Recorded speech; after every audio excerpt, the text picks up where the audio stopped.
Welcome to మన TV. ముందుగా headlines చూద్దాం. సరదాగా క్రికెట్ ఆడిన సీఎం జగన్. మంత్రి ఆర్కే రోజాకు దగ్గరుండి ఎలా ఆడాలో చెప్పిన సీఎం. తోటి మంత్రులు, అధికార యంత్రాంగం సంబరంగా చప్పట్లు.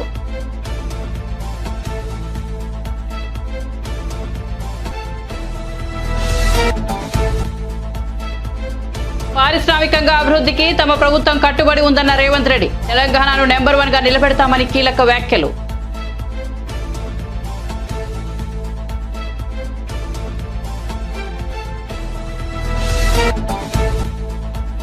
భూమన అధ్యక్షతన టీటీడీ పాలక మండలి సమావేశం. వారికి జీతాలు పెంపు, ఉద్యోగులపై టీటీడీ వరాల వర్షం. పలు కీలక నిర్ణయాలకు ఆమోదం.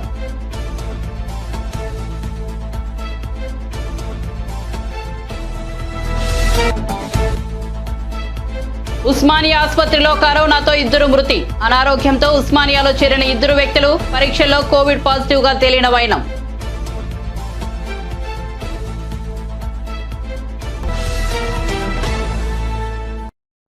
ఇక వార్త వివరాల్లోకి వెళ్తే, ప్రజా సంక్షేమ కార్యక్రమాలు నిత్యం వాటి సమీక్షలతో క్షణం తీరిక లేకుండా గడిపే ముఖ్యమంత్రి వైఎస్ జగన్మోహన్ రెడ్డి సరదాగా సందడి చేస్తే ఎలా ఉంటుంది?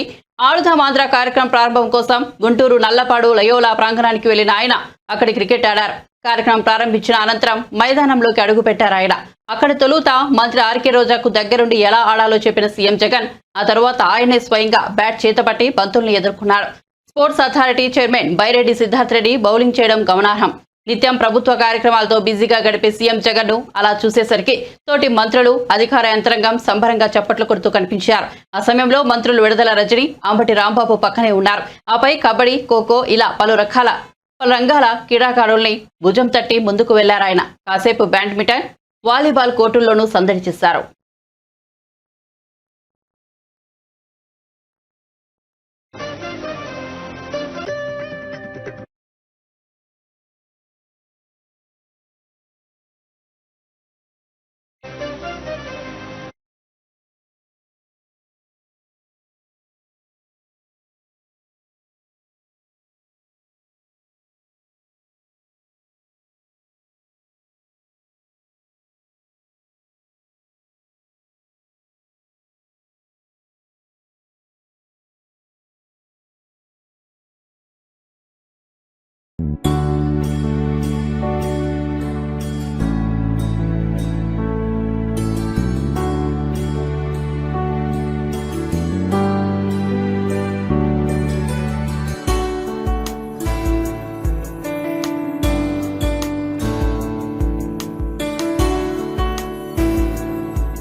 తెలంగాణ రాష్ట్రంలో పారిశ్రామిక అభివృద్ధి తమ ప్రభుత్వం కట్టుబడి ఉందని, అభివృద్ధిలో రాష్ట్రాన్ని నెంబర్ 1 గా నిలబెడతామని ముఖ్యమంత్రి రేవంత్ రెడ్డి స్పష్టం చేశారు.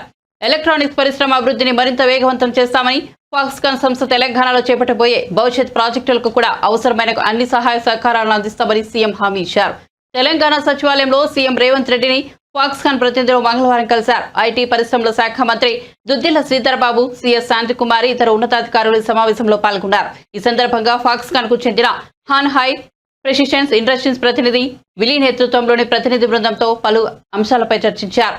కొంగర కలాన్ ఉత్పాదక కేంద్రం నిర్వహణకు అవసరమైన సహాయ సహకారాలను అందిస్తామని సీఎం హామీ ఇచ్చారు. ఈ సందర్భంగా సీఎం రేవంత్ రెడ్డి మాట్లాడుతూ, ప్రజల ఆకాంక్షలను కాపాడే బాధ్యత కొత్తగా ఏర్పడిన తమ ప్రభుత్వంపై ఉందన్నారు. అన్ని వర్గాలకు స్నేహపూర్వకంగా ఉండే విధానాన్ని అవలంబిస్తున్నామని, పారిశ్రామికవేత్తలకు కూడా పూర్తి సహాయ సహకారాలు అందిస్తామని అన్నారు. పరిశ్రమల అభివృద్ధి ఏర్పాటుకు కావాల్సిన అనుమతులు సులభంగా అందించడంతో పాటు మౌలిక సదుపాయాలను కల్పిస్తామని రేవంత్ రెడ్డి పేర్కొన్నారు. రాష్ట్రాన్ని పారిశ్రామికంగా దేశంలోనే అగ్రగామిగా ఉంచేందుకు కావాల్సిన అన్ని చర్యలను తీసుకుంటామని తెలియజేశారు.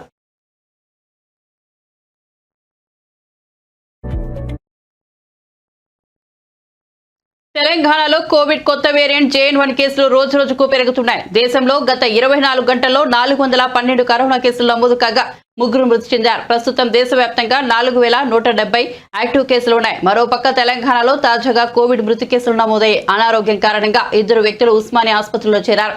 సమస్య తీవ్రతరం కావడంతో ఇద్దరు మృతి చెందారు. మృతి చెందిన వారిలో ఒకరికి 60 ఏళ్లు, మరొకరికి 40 ఏళ్లు ఉన్నాయి. మృతులకు పరీక్షలు నిర్వహించగా కోవిడ్ పాజిటివ్ గా తేలింది. అక్కడే ఇద్దరు జూనియర్ డాక్టర్లకు కూడా పాజిటివ్ అని తేలింది.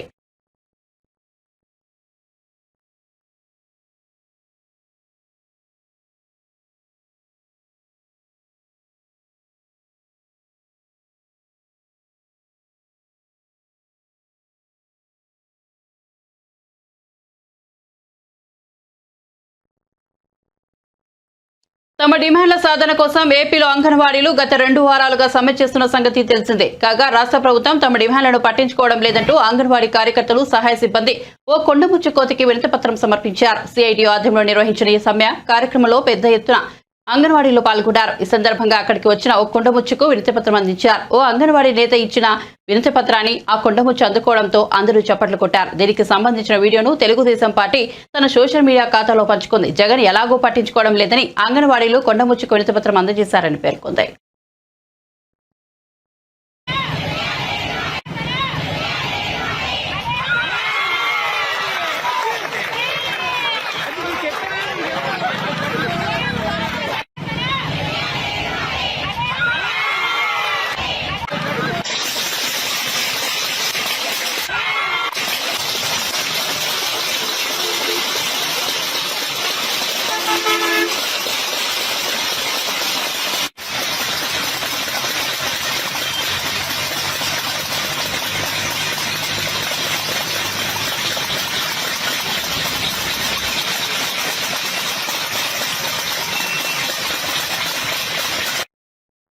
తెలంగాణ రాష్ట్రాన్ని అన్ని రంగాల అభివృద్ధి చేయాలనే లక్ష్యంతో తాము ముందుకు సాగుతున్నామని మంత్రి కోమటిరెడ్డి వెంకటరెడ్డి అన్నారు. మంగళవారం మంత్రులు తుమ్మల నాగేశ్వరరావు, పొంగులేటి శ్రీనివాసరెడ్డిలతో కలిసి ఖమ్మం కలెక్టరేట్లో కోమటిరెడ్డి మీడియా సమావేశం నిర్వహించారు. ఈ సందర్భంగా ఆయన మాట్లాడుతూ బీఆర్ఎస్ పాలనలో తెలంగాణ విధ్వంసానికి గురైందని తాము గాడిన పెడుతున్నామన్నారు.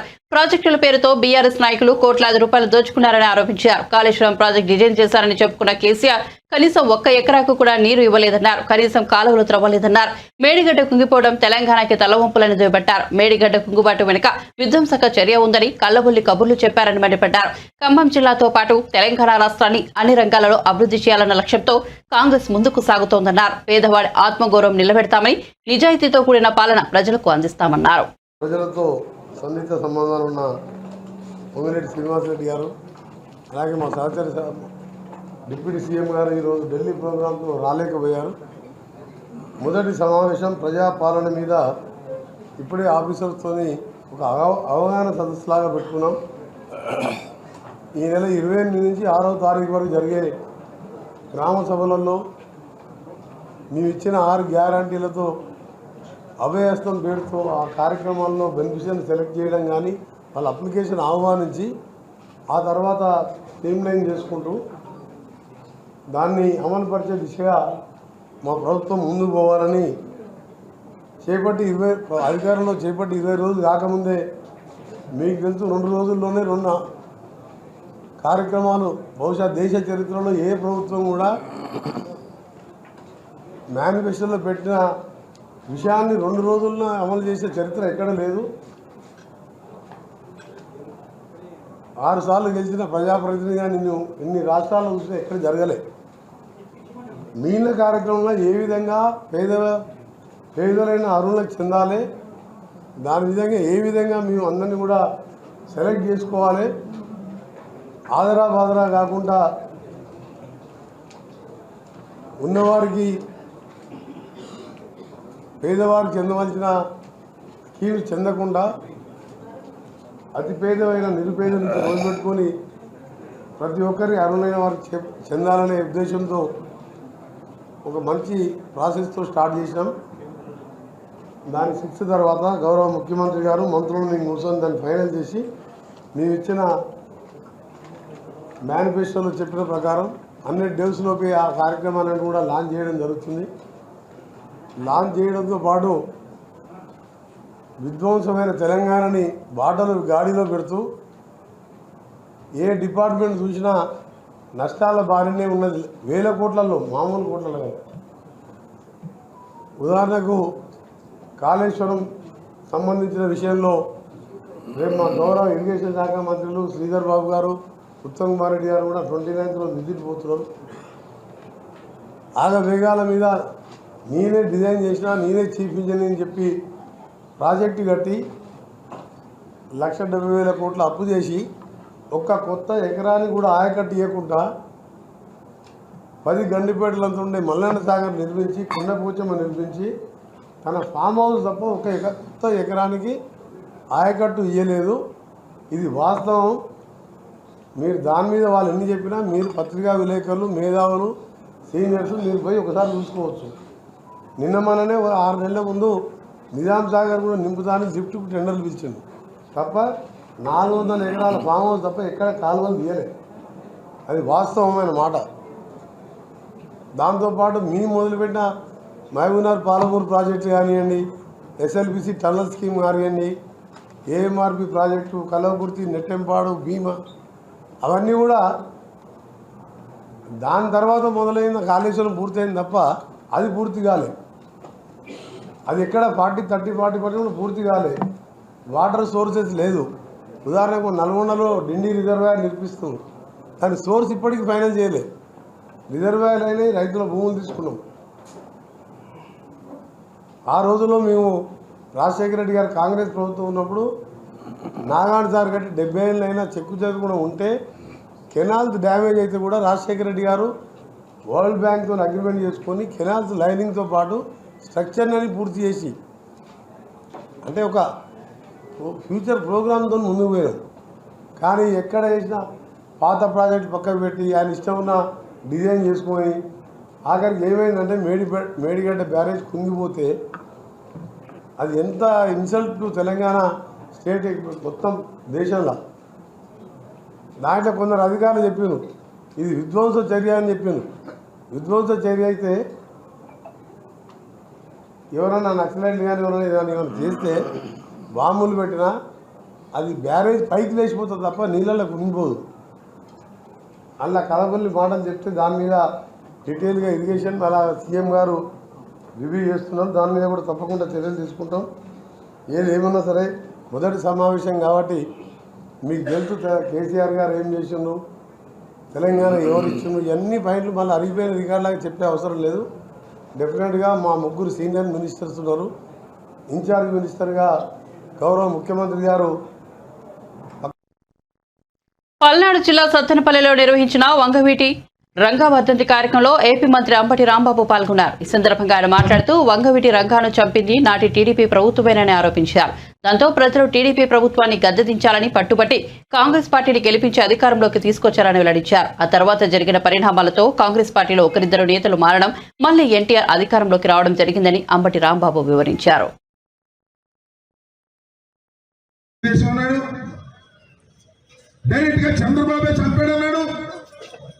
చంద్రబాబు వంగవీటి మోహన్ రంగారావు చంపడమే కాదు, శాసనసభ్యుడిగా నన్ను కూడా చంపాలని ప్రయత్నం చేశాడు. కానీ ఆయన వల్ల కాలేదని ఆయన మాటలు నేనన్న మాటలు కాదు. నేను ఇవాళ ఏమైనా ఆరోపిస్తున్నానని అనుకుంటానేమో కాదు. మీరు ఒకసారి యూట్యూబ్కి వెళ్ళి చూడండి. వంగవీటి మోహన్ రంగారావు గారిని చంపింది చంద్రబాబు నాయుడు అంటే తెలుగుదేశం. నన్ను కూడా చంపాలని ప్లాన్ చేశాడు కానీ నన్ను చంపలేకపోయాడు. వంగవీటి మోహన్ రంగారావు చంపగలిగాడు కానీ నన్ను చంపలేకపోయాడు అన్నాడు. ఇవాళ ఏం జరుగుతుందో రాజకీయాల్లో? పదవి శాశ్వతం అని అడుగుతా ఉన్నా, పదవి కోసమే ప్రాకులాడాలని అడుగుతా ఉన్నా. మీరు ఒకసారి ఆలోచన చేయండి. పదవి కోసమే ప్రాకులాడేవాడిని సమాజం క్షమించదని మనం చేస్తున్నాం. వంగవీటి మోహన్ రంగారావు గారి మీద ప్రేమ ఉంటే, వంగవీటి మోహన్ రంగారావు గారి హత్య దారుణమని నమ్మితే, ఆయన ఆత్మ శాంతించాలి అంటే ఎట్టి పరిస్థితుల్లోనూ తెలుగుదేశాన్ని ఓడిస్తే తప్ప ఆయన ఆత్మ శాంతించదనే విషయాన్ని మీరు దయచేసి గమనించమని మనం చేస్తున్నాం. తిరుమల తిరుపతి దేవస్థానం పాలక మండలి కీలక నిర్ణయాలు తీసుకుంది. ఉద్యోగాల జీతాల పెంపుదలతో పాటు ఇంటి పట్టాలు, పలుచోట్ల అభివృద్ధి కార్యక్రమాలకు కోట్లాది రూపాయలను మంజూరు చేసింది. మంగళవారం టీటీడీ చైర్మన్ భూమన కరుణాకర్ రెడ్డి అధ్యక్షతన జరిగిన సమావేశంలో బోర్డు సభ్యులు, ఈవో, జేఈఓలు తదితరులు పాల్గొన్నారు. ఈ సమావేశంలో పెద్దంజేర్లగార్ల వ్యవస్థను ఏడాదికి 60 లక్షలు, చిన్న అయ్యగార్ల వ్యవస్థను ఏడాదికి 40 లక్షలు పెంపుదల చేయాలని బోర్డు నిర్ణయించింది. లడ్డూపోటులోని కార్మికులకు ప్రస్తుతం ఇస్తున్న 28,000 నుంచి 38,000కు వేతనాలు పెంచాలని నిర్ణయించింది. వాహనం బేరర్లు, ఉగ్రాణ కార్మికులు స్కిల్ లేబర్ గా గుర్తించి తగిన వేతనాలు పెంచాలని, కళ్యాణ కట్టలో పీస్ రేట్ బార్బర్ల వేతనాలు కనీసం 20,000 ఇవ్వాలని నిర్ణయించింది. దానికి పాలక మండలి సహకారము ఇవన్నీ కలగలిసి అత్యద్భుతంగా సామాన్య భక్తులకు, విఐపి భక్తులకు ఎవ్వరికీ కూడా ఎచ్చట ఏ చిన్న అసంతృప్తి లేకుండా చాలా చక్కగా నిర్వహణలో తోడ్పడినందుకు పాలక మండలిని నిర్వహించినందుకు ఈఓ గారు సిబ్బందిని మనస్ఫూర్తిగా అభినందిస్తున్నా. పాలక మండలి తీసుకున్నటువంటి నిర్ణయాలలో ముఖ్యమైనటువంటివిగా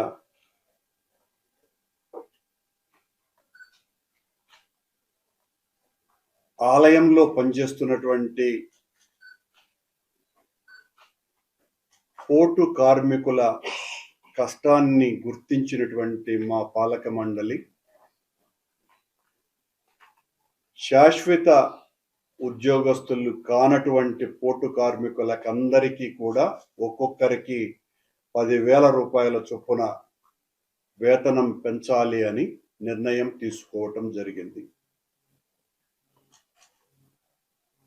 ఎంతో కష్టంతో కూడినటువంటి పనిచేసే వాహన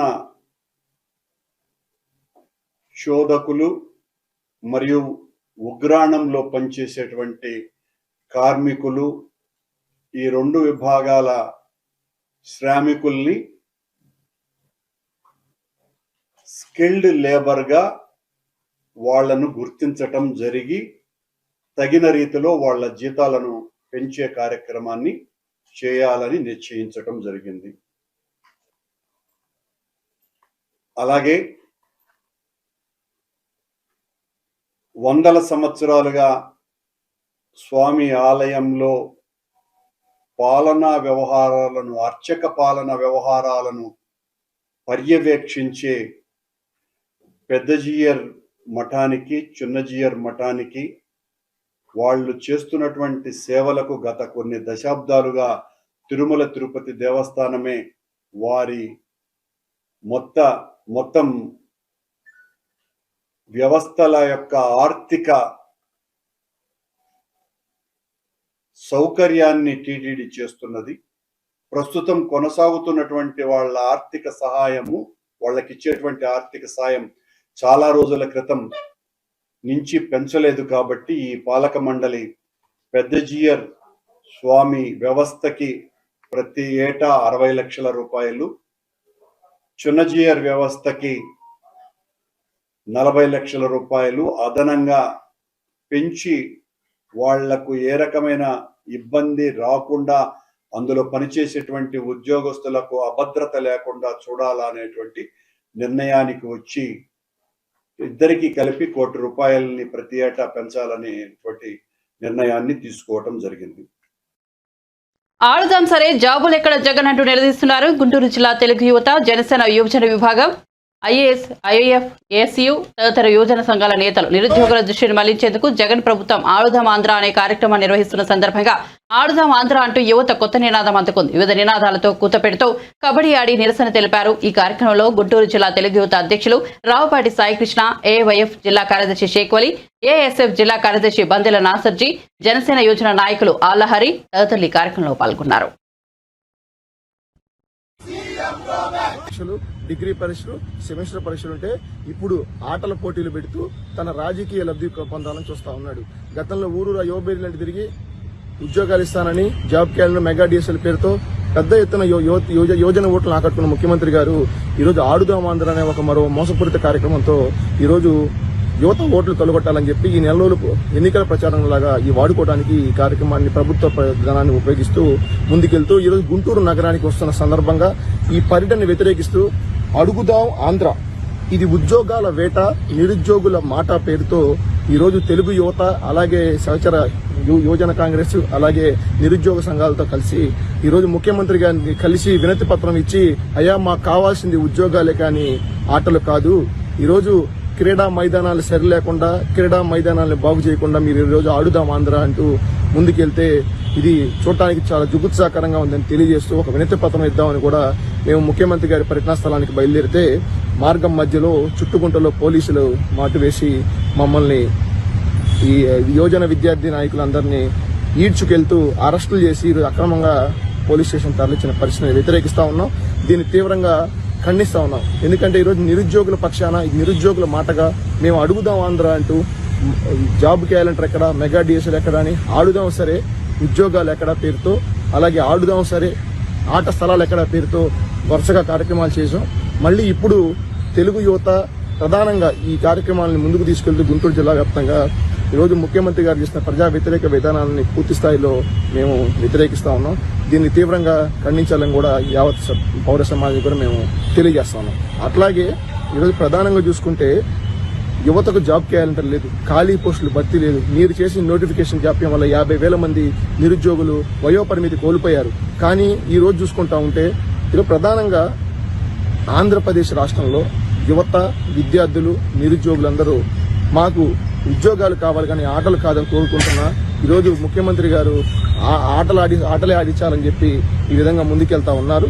అట్లాగే చూసుకుంటా ఉంటే ప్రధానంగా మీరు ఏదైతే ఈ 12 కోట్ల రూపాయల ప్రజాధనంతో కావచ్చు, పబ్లిసిటీ అమౌంట్తో కావచ్చు, గ్రంథాలయాలు బాగు చేయొచ్చు, 50,000 మంది నిరుద్యోగులకు మీరు నిరుద్యోగ భృతి ఇవ్వచ్చు. ఈ రోజు గ్రూప్ 1, గ్రూప్ 2 వయోపరిమితి కోల్పోయారంటే అది కేవలం మీరు చేసిన తప్పిదం వల్ల. కానీ వీటన్నింటినీ పక్కదో పట్టేసి మేము ఇట్లా ప్రచార యావలో భాగంగా ప్రచారాలు చేసుకుంటామని టీ-షర్ట్లు, బ్యాట్లు, గార్డులు మేము కూడా ముఖ్యమంత్రి గారు ఫోటోలు వేసుకుంటా ఉన్నారు.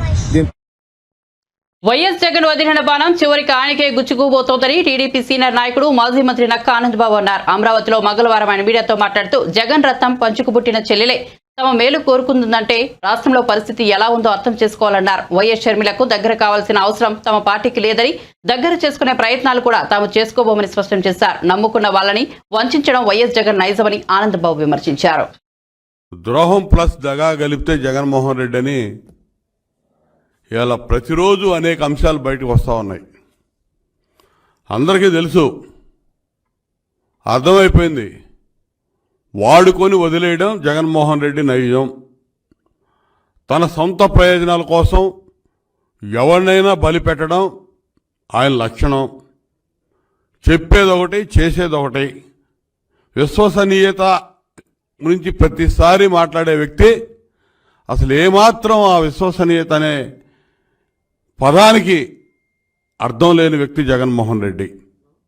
అది 57 నెలల పరిపాలనలో ప్రజలు అర్థం చేసుకున్నారనేది స్పష్టంగా కనపడతా ఉంది. ఇవాళ ఓట్లేసి గెలిపించిన పులివెందుల ప్రజల్ని అడ్డగోలుగా వంచాడు. ఇవాళ నిన్న 3 రోజులు కడప జిల్లాలో పర్యటన జరిగితే, పులివెందుల్లో పార్టీ మీటింగులు, రివ్యూలు జరిగితే వాళ్ళు కూడా చేత్కరించుకునేటటువంటి పరిస్థితి. భయపడిపోతా ఉన్నారు ఈయన పరిపాలన పట్ల. ఏ విధంగా రేపు ప్రజల మధ్యకి వెళ్ళాలని చెప్పి వాళ్ళు భయపడిన పరిస్థితి కనపడ్డాయి. ఇవాళ అన్ని విధాలుగా ఇవాళ ఇతను మాట్లాడే మాటలు, చేసే చేష్టలు. ఇవాళ తండ్రి ఆ రోజున రాజశేఖర రెడ్డి గారు చనిపోయాడు. చనిపోయిన రోజున దాన్ని ఒక పెద్ద కుట్రగా చిత్రీకరించి రిలయన్స్ అంబానీలే హత్య చేయించారని చెప్పి రాష్ట్రంలో, ఉమ్మడి రాష్ట్రంలో ఉన్నటువంటి రిలయన్స్ మాల్స్, పెట్రోల్ బంకులు, వందలాది వాళ్ళ వ్యాపార సంస్థల మీద దాడులు చేపించి రకరకాలుగా వేలాది మంది మీద కేసులు పెట్టారు ఆ రోజున. అటువంటి రిలయన్స్ అంబానీలకి ఈయన ముఖ్యమంత్రి అయిన మొట్టమొదటిలోనే రెడ్ కార్పెట్ వేసి స్వాగతం పలికి వాళ్ళ రిలయన్స్ వైస్ చైర్మన్ పరిమళ నత్వానికి ఎంపీ టికెట్ ఇచ్చాడు. అంటే ఏంటి, ఏం చెప్పుకోవాలి? వీళ్ళ తండ్రిని రిలయన్స్ వాళ్ళు చేశారు, మర్డర్ చేయించారని చేసిన ఆరోపణ తప్పని చెప్పాడా? పోనీ చెప్పాలిగా. ఆ రోజు మేము తప్పు మాట్లాడామనో, లేకపోతే మేము తప్పుగా అవగాహన చేసుకున్నామనో. అసలు ఏ విధంగా లేదు, ఆయన గిఫ్ట్ ఇచ్చాడా? అంటే ఈయన విశ్వసనీయత గురించి, ఈయన మాటల గురించి, ఈయన చేష్టలు ఏ విధంగా ఉంటాయి అనే దానికి ఉదాహరణ చెప్తా ఉన్నా నేను. ఎత్తుకొని పెంచినటువంటి చిన్నానికి దిక్కు లేదు. ఆయన్ని చంపేసినటువంటి సొంత కజిన్స్ని పదవులిచ్చి ఎంపీ స్థానాల్లో వివిధ హోదాల్లో పెట్టి ముద్దాయిలుగా ఉన్నటువంటి వ్యక్తులను రక్షిస్తూ కూర్చున్నాడు. అంటే అసలు వాళ్ళ బాబాయిని ఎవరు చంపించినట్టు? వాళ్ళ చెల్లి, బాబాయ్ కూతురు సునీత రక్షణ లేదని చెప్పి భయపడిపోతా ఉంది. ఆ అమ్మాయి మీద కూడా అక్రమంగా కేసులు పెట్టి వేధిస్తూ ఉన్నాడు. ఇది ఈయన నమ్మక ద్రోహానికి మరొక ఉదాహరణ. ఎంపీగా అత్యధిక మెజారిటీతో గెలిపించినటువంటి కడప ప్రజల్ని ఇవాళ 5 ఏళ్ళైంది ముఖ్యమంత్రి అయి. స్టీల్ ఫ్యాక్టరీకి శంకుస్థాపన చేసి 4 ఏళ్ళైంది. ఇంతవరకు పునాది రాయిలోనే ఉంది ఆ స్టీల్ ఫ్యాక్టరీ. కడప ఎంపీగా గెలిపించారు, ముఖ్యమంత్రిని చేశారు. కడప స్టీల్ ఫ్యాక్టరీకి శంకుస్థాపన చేసి ఇవాళ పునాది రాళ్ళ దగ్గర ఆగిపోయినటువంటి పరిస్థితి ఇవాళ మనం చూసాం. అన్నమయ్య డ్యామ్ కొట్టుకుపోతే దిక్కు లేదు ఈ రోజు వరకు కూడా. ఇలా ఏం చేయాలో మరి దిక్కుతోచని స్థితిలో సొంత జిల్లా సొంత నియోజకవర్గం ప్రజలు ఇతను చేసిన నమ్మక ద్రోహానికి బాధపడతా ఉన్నారు. ఇక కృష్ణా తుంగభద్ర జలాల మీద మనకున్నటువంటి హక్కుల్ని పూర్తిగా దానదత్తం చేసి రాయలసీమ ప్రజలకి పూర్తిగా ద్రోహం చేశారు నీటి వాటాల్లో జగన్మోహన్ రెడ్డి. ఇవాళ అర్థమవుతా ఉంది ప్రజలకి, రాయలసీమ ప్రజలకి. ఇలా అందరికీ సొంత తల్లికి చెల్లికి ద్రోహం చేసేవాడు ఎవడన్నా ఉంటాడా?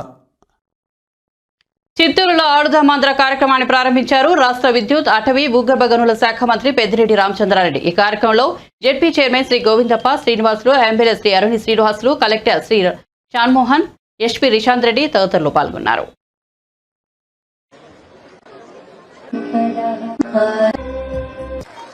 గౌరవ అతిథులందరూ ఆహ్వానిస్తున్నాము.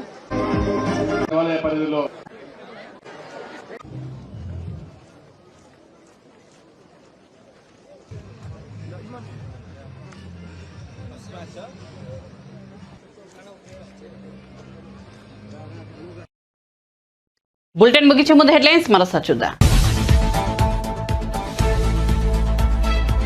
సరదాగా క్రికెట్ ఆడిన సీఎం జగన్. మంత్రి ఆర్కే రోజాకు దగ్గరుండి ఎలా ఆడాలో చెప్పిన సీఎం. తోటి మంత్రులు, అధికార యంత్రాంగం సంబరంగా చప్పట్లు.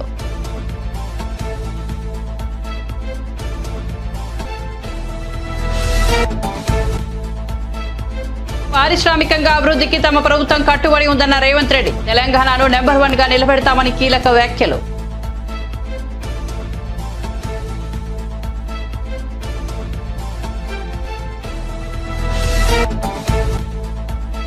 భూమన్ అధ్యక్షతన టీటీడీ పాలక మండలి సమావేశం. వారికి జీతాల పెంపు, ఉద్యోగులపై టీటీడీ వరాల వర్షం. పలు కీలక నిర్ణయాలకు ఆమోదం.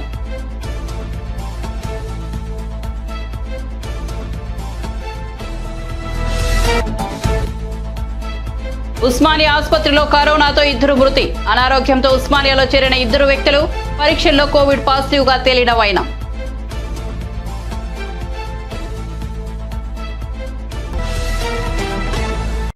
మరిన్ని అప్డేట్స్ కోసం చూస్తూనే ఉండండి మన టీవీ.